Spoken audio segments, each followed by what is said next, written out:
नमस्कार, FM news देख रहे हैं आप। आपके साथ मैं हूं हर्ष त्यागी। ईडी ने मुंबई अंडरवर्ल्ड की गतिविधियों से जुड़े धन शोधन के एक मामले में बुधवार को महाराष्ट्र के मंत्री नवाब मलिक को गिरफ्तार किया है। अंडरवर्ल्ड की गतिविधियों, संपत्ति की अवैध रूप से खरीद फरोख्त और हवाला लेनदेन के संबंध में ईडी ने 15 फरवरी को मुंबई में छापेमारी की थी और एक नया मामला दर्ज किया था, जिसके बाद मलिक को गिरफ्तार किया गया है।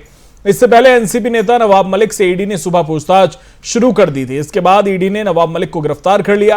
गिरफ्तारी के बाद नवाब मलिक ने कहा कि मैं लड़ूंगा, डरूंगा नहीं। गिरफ्तारी से पहले ईडी के अधिकारी ने बताया कि राष्ट्रवादी कांग्रेस पार्टी के 62 साल के मलिक से ईडी ने मुंबई के ऑफिस में सुबह 8 बजे से पीएमएलए के तहत उनका बयान दर्ज किया था। आपको बता दें कि मलिक पिछले कुछ महीनों से चर्चा में हैं, जब से उन्होंने एंटी ड्रग्स एजेंसी एनसीबी के मुंबई क्षेत्र के पूर्व निदेशक समीर वानखेड़े के विरुद्ध निजी और सेवा से जुड़े आरोप लगाए थे। मलिक के दामाद समीर खान को पिछले साल मादक पदार्थ के एक मामले में एनसीबी ने गिरफ्तार किया था। तो 10 घंटे बाद गिरफ्तारी हुई, 10 घंटे तक पूछताछ चली और गिरफ्तार कर लिया गया है नवाब मलिक को। और नवाब मलिक की गिरफ्तारी के बाद तमाम तरह की प्रतिक्रियाएं सामने आ रही हैं। नवाब मलिक के पक्ष में लोगों का कहना है कि सरकार एजेंसियों का गलत इस्तेमाल कर रही है। वहीं दूसरी तरफ बीजेपी का यह कहना है कि अगर आपने कुछ गलत किया ही नहीं है तो आपको डरने की क्या जरूरत है। ये तस्वीर हम आपको दिखा रहे हैं। गिरफ्तारी के बाद जब नवाब मलिक निकले तो चेहरे पर मुस्कान और हल्ला बोल के अंदाज में हाथ उठाकर अपने लोगों की तरफ एक संदेश देने की कोशिश करते हुए नवाब मलिक, तस्वीरें आप देख सकते हैं।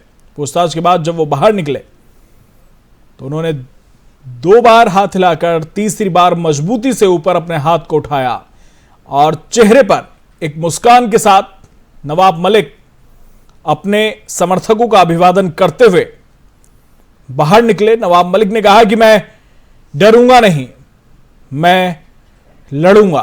तो उनकी गिरफ्तारी में भी नवाबी देखने को मिली। जब वो बाहर निकले तो किस तरह से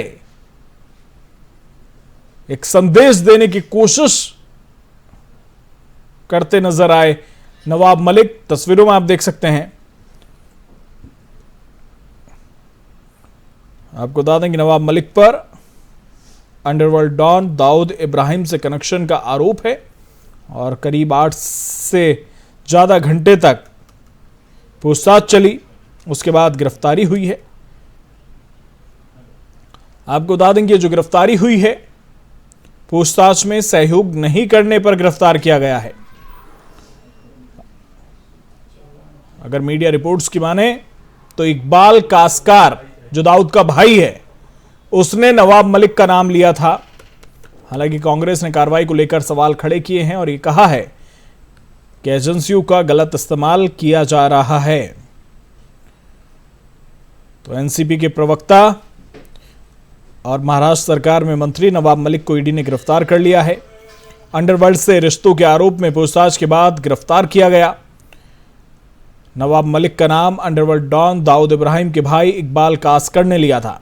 ईडी की टीम सुबह 7:45 पर मुंबई दफ्तर पहुंची और पूछताछ में नवाब मलिक अधिकारियों का सहयोग नहीं कर रहे थे। जो सूत्रों के हवाले से जानकारी मिल रही है कि नवाब मलिक अधिकारियों का सहयोग नहीं कर रहे थे, इस कारण उन्हें गिरफ्तार किया गया है।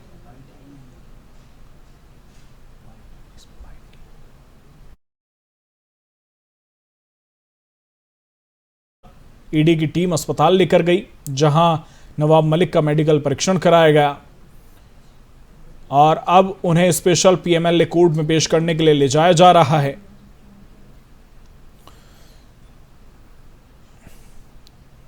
वहीं दूसरी तरफ शरद पवार ने उद्धव ठाकरे से फोन पर बात की है और उद्धव ठाकरे और महाराष्ट्र के गृहमंत्री के बीच एक बैठक शुरू हो रही है और माना जा रहा है कि इस बैठक में नवाब मलिक की गिरफ्तारी के मुद्दे पर चर्चा होगी।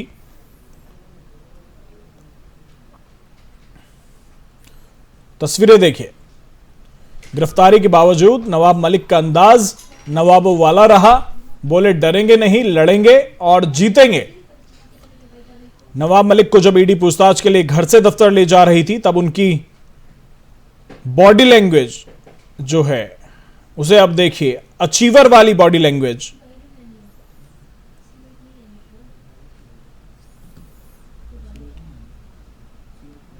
जब उन्हें गिरफ्तारी के बाद ईडी दफ्तर के बाहर लाया गया तो उन्होंने बाहर निकलते हुए हाथ उठाकर मुक्का बांधा और जोरदार पंच के साथ हवा में लहराया। तस्वीरों में आप देख सकते हैं, घर के गेट से गाड़ी तक उन्होंने चेहरे पर बड़ी मुस्कान बनाए रखी। इस दौरान मलिक मीडिया की तरफ हाथ उठाकर लहराते नजर आए। ये तस्वीरें आप देख सकते हैं। मेडिकल जांच के लिए अस्पताल जांच के दौरान मलिक ने मीडिया से कहा कि डरेंगे नहीं, लड़ेंगे और जीतेंगे। आपको बता दें कि नवाब मलिक की गिरफ्तारी के बाद महाराष्ट्र के राजनीतिक गलियारों में भी गहमा गहमी शुरू हो गई है। इस कार्रवाई पर कांग्रेस ने सवाल उठाए हैं। महाराष्ट्र सरकार में मंत्री और कांग्रेस नेता अशोक चौहान ने कहा कि यह निचले स्तर की राजनीति है, केंद्रीय एजेंसी जानबूझकर लोगों को परेशान कर रही है। उधर बीजेपी ने उद्धव सरकार पर हमला बोला। पार्टी के प्रदेश अध्यक्ष चंद्रकांत पाटिल ने कहा कि मलिक महाराष्ट्र कैबिनेट से इस्तीफा दें। उन्होंने गिरफ्तारी के सवाल पर कहा कि जैसी करनी वैसी भरनी। तो राजनीति भी शुरू हो गई है।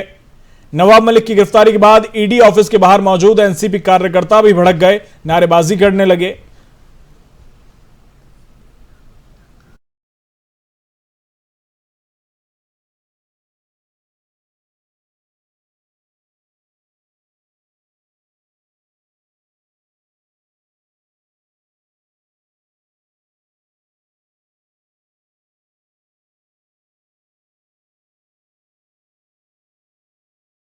पर बातचीत के लिए हमारे साथ एनसीपी के महासचिव प्रवीण कुंटे पाटिल साहब हमारे साथ जुड़ गए। बहुत बहुत स्वागत है आपका एफएम न्यूज में। पाटिल साहब, गिरफ्तारी हो चुकी है नवाब मलिक के, पहली प्रतिक्रिया चाहूंगा इस गिरफ्तारी पर आपकी। देखिए, जिस दिन से नवाब भाई ने एनसीपी का फर्जीवाड़ा निकालकर जी तो जिस तरह से एनसीपी को धोने का काम किया था, उसी दिन से इस बात की आशंका हमें थी उन्हें कभी न कभी इस पर टारगेट किया जा सकता है। आज पूरा देश जानता है कि किस तरह से अब ईडी, सीबीआई हो, एनसीबी हो या एनआई हो जैसी तमाम जांच एजेंसियां भारतीय जनता पार्टी की शाखा के रूप में काम कर रही है। और ठीक आपको मैं आपके जानकारी के लिए बताना चाहता हूँ, नवंबर महीने में देवेंद्र जी फडणवीस साहब ने प्रेस कॉन्फ्रेंस लेकर चेतावनी देने का काम किया था कि ठीक दिवाली के बाद में हम बम फोड़ने का काम करेंगे। इस बात का सबूत है कि ईडी या तमाम जांच एजेंसियां भारतीय जनता पार्टी के नेताओं के इशारों पर काम करती है। ये पूरी तरह से राजनीतिक साजिश है, हमारी सरकार को अस्थिर करने का प्रयास है। हम इसकी घोर निंदा करते हैं। लेकिन पाटिल साहब, बीजेपी तो ये कह रही है कि अगर गलत कुछ किया ही नहीं है तो फिर डरना क्यों है? अरे गलत क्यों नहीं, इसका मतलब ये है कि दो साल आप नेताओं को पॉलिटिकली टारगेट के रूप में प्रिजन में रखने का काम करेंगे, बाद में आपको बाइज्जत बरी कर दिया जाएगा कोर्ट के माध्यम से। इसका मतलब साफ है, आप चाहते हैं कि किसी भी तरह से न्यायिक व्यवस्था के माध्यम से आपके सरकार के विपक्ष के नेताओं को हरासमेंट करने का काम करे ताकि आपके पॉलिटिकल मोटिवेशन को पूरा किया जा सके। लेकिन पाटिल साहब, अगर खबरों की माने तो आप जो देवेंद्र फडणवीस वाली बात कर रहे हैं वो बात तो सही है कि उन्होंने ऐसा कहा था, लेकिन वहीं अगर खबरों की माने तो खबर तो ये भी है कि जो दाऊद इब्राहिम का भाई है इकबाल कासकर, उसने नवाब मलिक का नाम लिया है। जी खबर है। देखिए कि कोई भी मुसलमान नेताओं का नाम जोड़कर किसी से दाऊद इब्राहिम से जोड़ने का बहुत पुराना रिवाज रहा। देखिए पाटिल साहब, इस बात से मैं इत्तेफाक नहीं रखता जब आप ये कहें कि किसी धर्म विशेष होने की वजह से नाम जोड़ दिया जाता है। जब हमारे नेता राज्य के मुख्यमंत्री पवार साहब थे, उन्हें भी बदनाम करने की साजिश करी गई थी। आखिर क्या हुआ? दूध का पानी। लेकिन जिस तरह से पॉलिटिकल डैमेज करने का काम तत्कालीन सरकार ने भाजपा ने किया था, उनका जो मकसद था वो पूरा हो गया था। ठीक उसी तरह से इस दिन से हमारी सरकार, भारतीय जनता पार्टी के सरकार को 102-110 विधायकों को बाहर रखकर सत्ता के बाहर रहना पड़ा। ये बात अभी भी भारतीय जनता पार्टी और संघ परिवार के लोग इसे हजम नहीं कर पा रहे। इसलिए किसी भी तरह से हमारी सरकार को राजनीतिक साजिश करने का काम, अस्थिर करने का प्रयास है पूरा। पाटिल साहब, आप अस्थिर करने की बात कह रहे हैं। कुछ दिन पहले संजय राउत ने भी ये कहा था कि हमारी सरकार गिराने की कोशिश की जा रही है। तो क्या आप लोगों को ऐसा लगता है कि ये पूरी साजिश सरकार गिराने के लिए और अपनी सरकार बनाने के लिए हो रही है? देखिए, पिछले 7 साल से भारतीय जनता पार्टी की नरेंद्र मोदी सरकार के आप ट्रैक रिकॉर्ड को आप देख लीजिए। आज तक जितनी भी ईडी की कार्रवाई पूरे देश में हुए, एक नेता, एक भारतीय जनता पार्टी के मंत्री का या विधायक का, किसी नेता का नाम बता दीजिए आप जिसने अभी तक ईडी ने इन पर कार्रवाई की हो। चाहे वो पी चिदम्बरम जी हो, या कर्नाटक प्रदेश कांग्रेस कमेटी के प्रेसिडेंट हो, या ममता बनर्जी, ममता दीदी के कैबिनेट मंत्रिमंडल के सदस्य हो, या हमारे पार्टी के नेता हो। क्या वजह है कि आज तक ईडी के शिकंजे में आज तक भारतीय जनता पार्टी का आज तक कोई नेता क्यों नहीं आया? और जिन भी नेताओं ने हमारी पार्टी छोड़कर या दूसरा दल छोड़कर भारतीय जनता पार्टी में शामिल हुआ, आज तक उन्हें पूरी तरह से तमाम जांच एजेंसियों से प्रोटेक्शन मिलने का काम कैसे हो रहा है? इस बात की सफाई भारतीय जनता पार्टी के नेताओं को और पूरी सरकार को देने की आवश्यकता है। ईडी तो कह रही कि गिरफ्तारी की जरूरत इसलिए पड़ी क्योंकि नवाब मलिक सहयोग नहीं कर रहे थे पूछताछ में। Enforcement director is working like agent of Bharatiya Janata party. That's. चलिए, बहुत बहुत शुक्रिया पाटिल साहब आपका हमारे साथ बातचीत के लिए। धन्यवाद।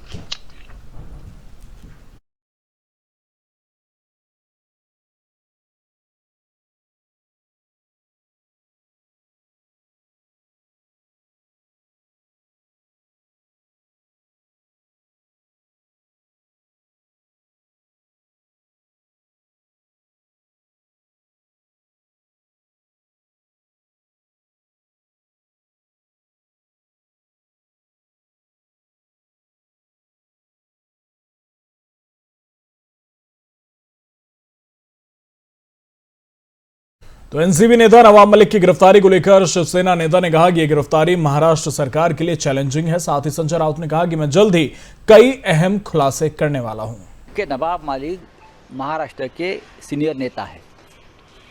नवाब मलिक महाराष्ट्र के कैबिनेट मंत्री है। नवाब मलिक सच बोलते हैं और वो कितने सच बोलते हैं आपने देखा होगा।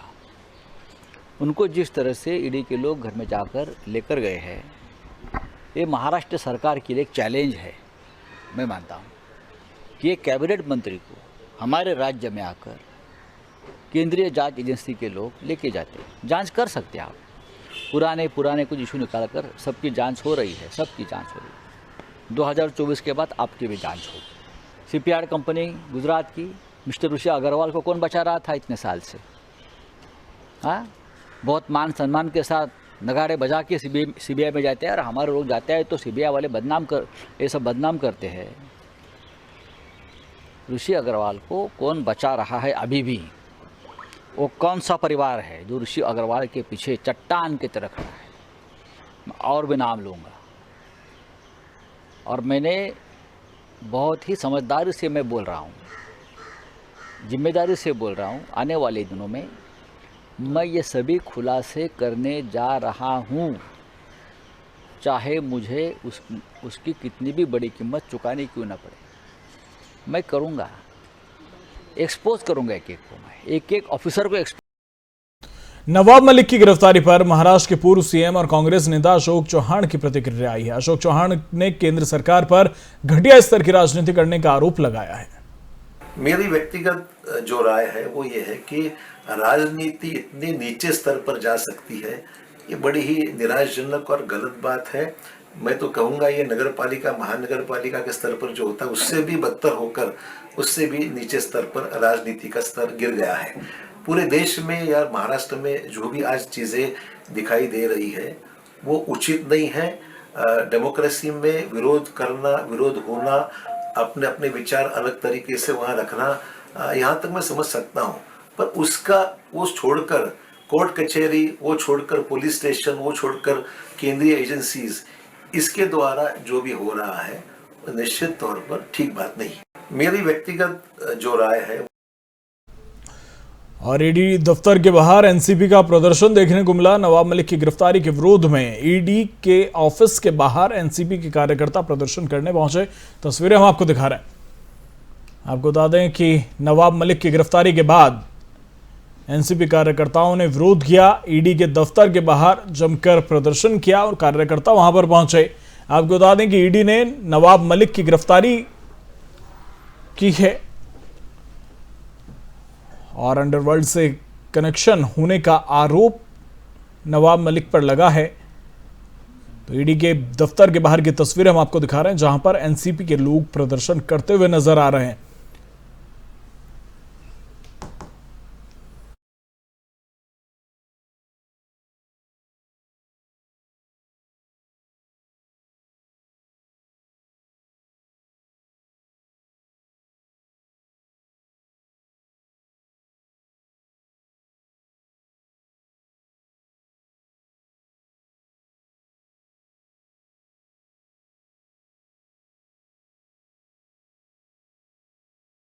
राजस्थान सरकार ने आज बजट पेश किया। इस बजट में पुरानी पेंशन स्कीम को बहाल करने का भी ऐलान किया गया है। आपको बता दें कि उत्तर प्रदेश विधानसभा चुनाव में भी ये बड़ा मुद्दा बन गया है। अब बजट 2022 में मुख्यमंत्री अशोक गहलोत ने कर्मचारियों को बड़ा तोहफा दिया।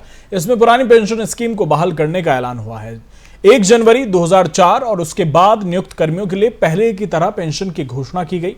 इसके बारे में सीएम गहलोत ने ट्वीट करके भी जानकारी दी। उन्होंने लिखा कि हम सभी जानते हैं सरकारी सेवाओं से जुड़े कर्मचारी भविष्य के प्रति सुरक्षित महसूस करें, तभी वे सेवा काल में सुशासन के लिए अपना अमूल्य योगदान दे सकते हैं। 1 जनवरी 2004 और उसके पश्चात नियुक्त हुए समस्त कार्मिकों के लिए मैं आगामी वर्ष से पूर्व पेंशन योजना लागू करने की घोषणा करता हूं। आपको बता दें कि 2004 से पहले गवर्नमेंट जॉब करने वालों को रिटायरमेंट के बाद एक डिफाइंड पेंशन मिलती थी।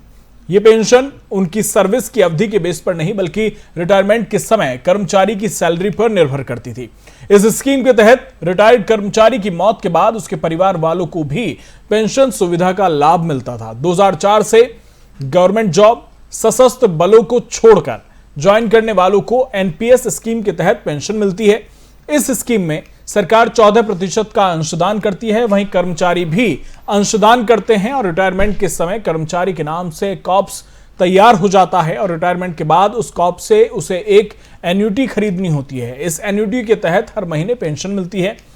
यूपी चुनाव प्रचार के दौरान पुरानी पेंशन स्कीम का मुद्दा भी उठाया गया था। समाजवादी पार्टी के राष्ट्रीय अध्यक्ष अखिलेश यादव ने इस बीच ये बड़ा ऐलान किया था। उन्होंने कहा था कि अगर उत्तर प्रदेश में समाजवादी पार्टी की सरकार बनती है तो पुरानी पेंशन व्यवस्था को बहाल कर दिया जाएगा। इससे राज्य सरकार के लाखों कर्मचारियों को फायदा होगा जो इस बात को लेकर लंबे समय से आंदोलन कर रहे हैं।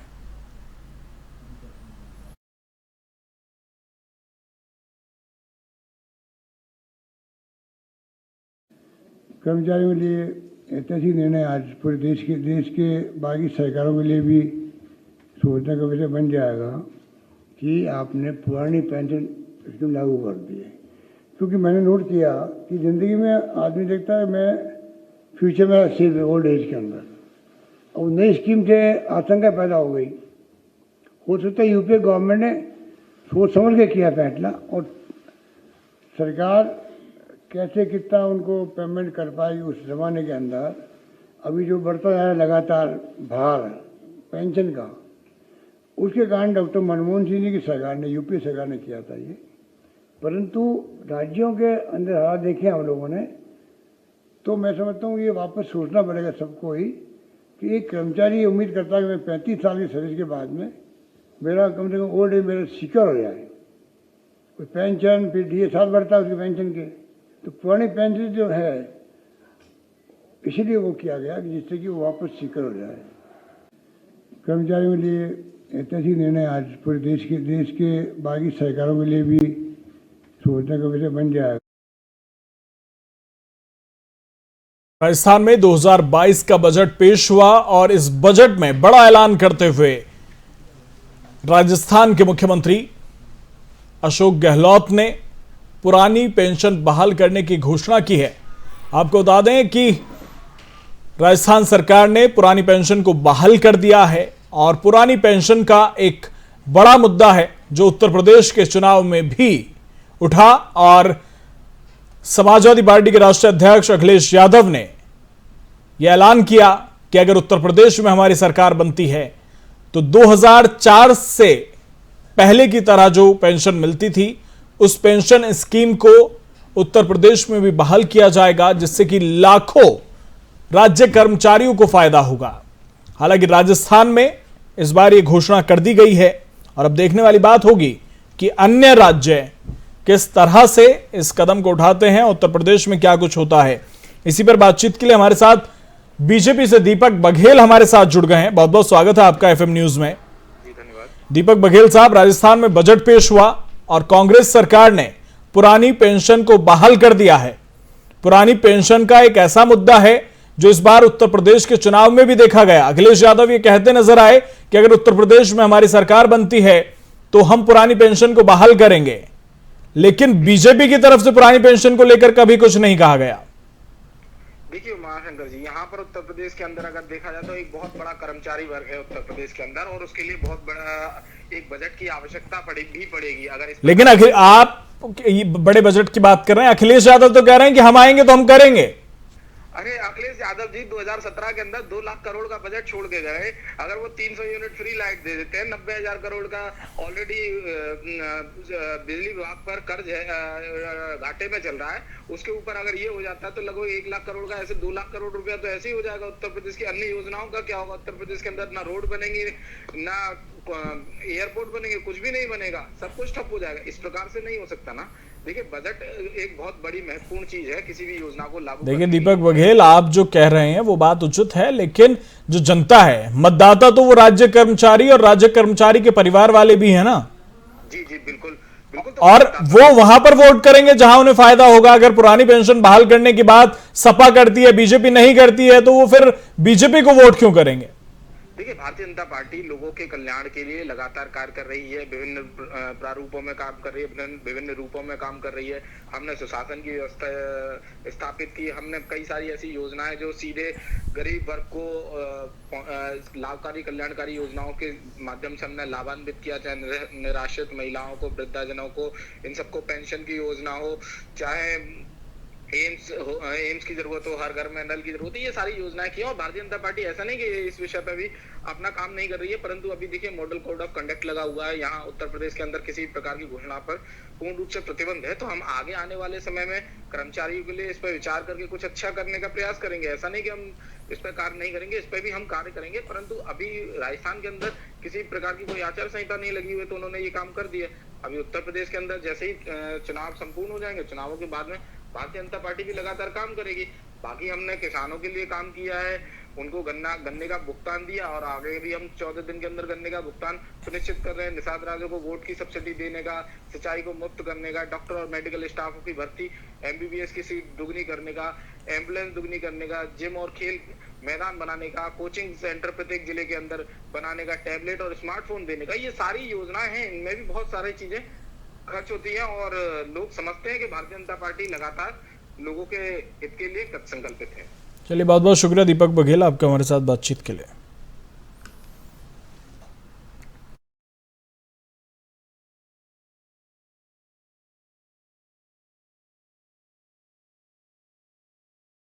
पंजाब और हरियाणा की राजधानी चंडीगढ़ बेहाल है। चंडीगढ़ में बिजली कर्मचारी विभाग के निजीकरण का विरोध कर रहे हैं। बिजली कर्मियों की हड़ताल केंद्र सरकार द्वारा चंडीगढ़ के बिजली विभाग के निजीकरण की फाइल को क्लियर कर बिजली का काम निजी कंपनी एमिनेंट को देने के खिलाफ है। यूनियन का आरोप है कि प्रशासन ने हाईकोर्ट के आदेशों की अनदेखी कर बिजली विभाग का निजीकरण किया। कर्मचारी इस फैसले को वापस लेने की मांग कर रहे हैं। हड़ताल से पूरे चंडीगढ़ में ब्लैकआउट हो गया था। प्रशासन ने हरियाणा, पंजाब और हिमाचल प्रदेश से भी मदद मांगी थी। वहीं सेना को भी तैयार रहने के लिए कहा गया था। हालांकि बुधवार की सुबह कुछ इलाकों में बिजली आपूर्ति बहाल कर दी गई। जल्द ही अन्य स्थानों पर बिजली आएगी। उधर कर्मचारियों की प्रशासन से बातचीत चल रही है। शहर में बिजली जोड़ी जा रही है। शहर में बिजली के साथ साथ पानी का भी संकट गहरा गया था, जिसके बाद आनन फानन में चंडीगढ़ प्रशासन ने शहर में 30 साल बाद एस्मा लगा दिया था।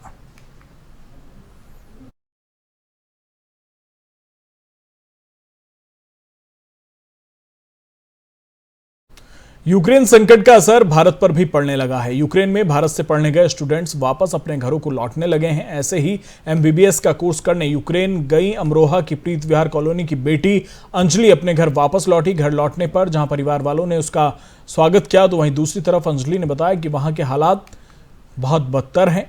अंजलि दिसंबर 2020 में MBBS की पढ़ाई करने यूक्रेन गई थी। अंजलि ने बताया कि यूक्रेन में जिस तरह के हालात बन रहे थे, उससे परिवार वालों को डर सता रहा था। साथ ही अंजलि ने बताया कि बहुत से ऐसे छात्र अभी भी यूक्रेन में फंसे हुए हैं जो आर्थिक तंगी की वजह से वापस नहीं आ पा रहे। इसलिए उन्होंने भारत सरकार से मांग की है कि सरकार फ्लाइट का किराया कम करे ताकि वो परेशान बच्चे भी अपने घरों तक पहुंच सकें। जाएगा इलेक्ट्रिसिटी, बाकी नेटवर्क वगैरह। तो ये था, अब मेरे को कंफर्म नहीं है कि वहाँ पे ऐसा कुछ हुआ है, लेकिन ये न्यूज़ आई थी। बात की जाए तो जो भारत सरकार